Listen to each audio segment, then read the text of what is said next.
we go to Justin Roberts, non-Canadian, who introduces Kenny Omega, the man who achieved the illustrious 7-star rating, which was actually not just there for like giggles and stuff. There was actually a purpose to that line being in there because it would be the focus later here. And as Kenny Omega walks out, Tony Schiavone remarks, "I have never seen him have a bad match." And Kenny comes out and he walks into the ring and he's looking very serious. And he says, I'm not good at this stuff. And speaking about my health, and he goes over his diverticulitis diagnosis and being in the hospital for 10 days and being told he was 24 hours away from dying, and said that he was told about a procedure that he could have, and it would require having a colonoscopy bag that he might have for a month, 6 months, or even the rest of his life. And if he doesn't have this procedure, he would have a ticking time bomb for the rest of his life inside of him, and any blunt force trauma to the stomach could kill him. And in order to get through this, he had to stop watching wrestling because his hands would shake when he would watch. And for the first time in his career, he was scared and he felt pathetic and he felt like a coward. And he thought that this whole thing tonight was going to be having to retire.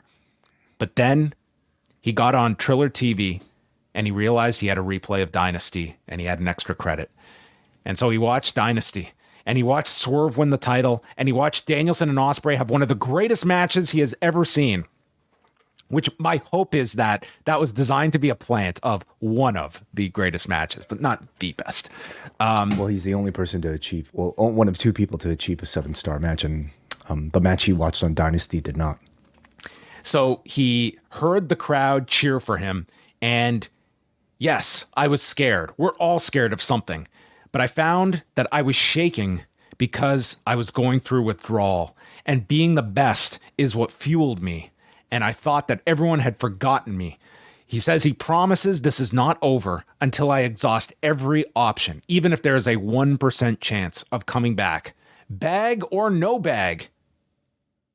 It's like that has definitely never been something a wrestler has described in terms of an obstacle to overcome to That return really to the ring. would be next level.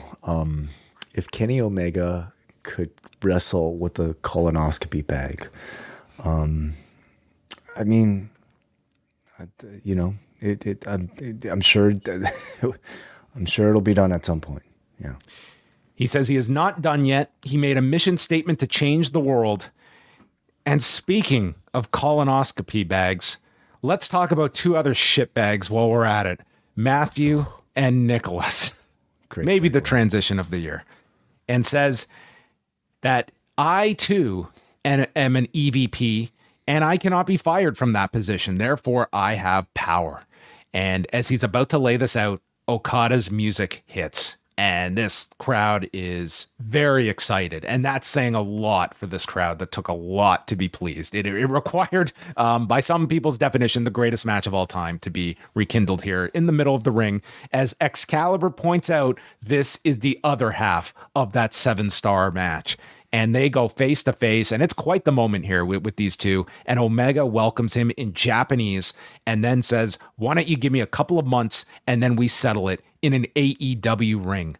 And Okada says, "I'm sorry, but I'm the best bout machine now." And then Jack Perry jumps Kenny Omega from behind, and this crowd is livid.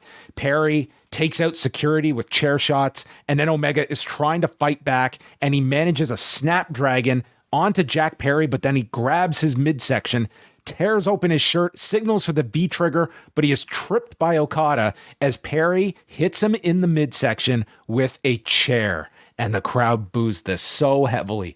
The Bucks run down to stop Jack Perry, and Omega is struggling and trying to pull himself up by the Bucks, and they take him by the wrist and hit the perfectly named EVP trigger to Kenny himself. More boos, and then FTR run down to chase off the Elite as Dynamite ends. And you do have the explanation that Swerve, who is somewhat attached now to this by commenting on it, was taken out earlier in the attack by Cage and company. And then this would bleed into Rampage, and we'll talk about the follow-up to this. I thought this angle was great. I thought it was really, really great. I thought that last week, the Tony Khan thing to me was a means to an end to get to this purpose of the elite that now have control. And this felt like something that, barring any significant issues that Kenny cannot come back from, my God, you have just set the table for so much stuff here. And I thought this angle was great. I thought Kenny was awesome in it as well. I thought Okada was great. Jack Perry is what was a big focus of this as well. I just thought this was a really well done angle. Yeah, I thought it was an excellent segment. I thought this was probably Kenny's like most substantial and maybe best babyface promo I've heard from him. He came across like, you know, an incredibly heartfelt, authentic, and at times like very emotional babyface. And you know, you never hear, I think, people talk so much about his promo abilities. And I don't think he's ever recognized as like, you know, great, but when he's doing the silly voice, I think that's what turns a lot of people off, when he's not taking it seriously. But when he is on, and I have experienced this of just seeing this guy in like media outlets and such, like he's excellent in those roles. And this was something very real to him that he had to sink his teeth into, and didn't have to be getting in like the witty lines or jokes that were not really connecting. Like this was just a serious, like sincere message that he had with an audience that was very like the audience was here for Kenny Omega. He was clearly the biggest star on the show. He's shown that he's very capable of delivering a serious babyface promo like this, and to get you to, you know, feel sympathy for him, to get you to want to see him come back, to want you to just basically cheer for him. And for a guy who's already that good of a wrestler to be able to like say that you could cut this level of promo, I mean,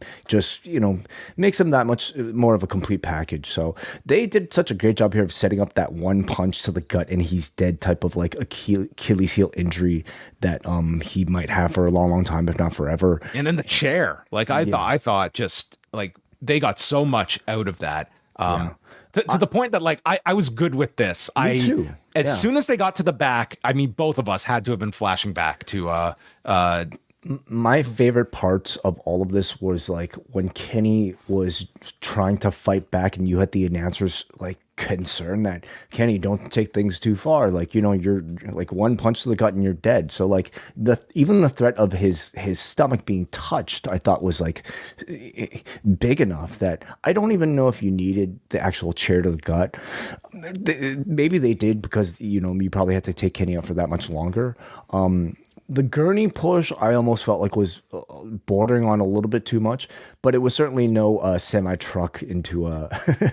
Which, believe me, that was going through my head. Me too. Like, yeah, because I didn't think they went to like the extreme with like the tipping in the back, but Omega's taken out onto the stretcher and they're brought to the back, and the elite are attacking FTR by the ambulance, and then everyone's taken out. So they surround the gurney with Omega, and Matt says he loves them to death, but it's just business, and tips him over. And that was the end. So the idea here is that there are 4 people with power in this company. The overarching force is Tony Khan, who's been taken out, and the only person who can subvert the Bucks has now been taken out in Kenny Omega. So I really thought this was a great angle to set up what seems to be the next several months of AEW programming, that the Bucks are now on this power trip and there is nobody to thwart them. Yeah. I thought they did a great job of, you know, just first of all building our anticipation for an eventual Kenny Omega return here. They essentially promised us Kenny Omega versus Kazuchika Okada. Now, a segment like this is going to have a lot of people maybe assuming that Kenny has been kind of letting on his recovery to be a lot further than it might be.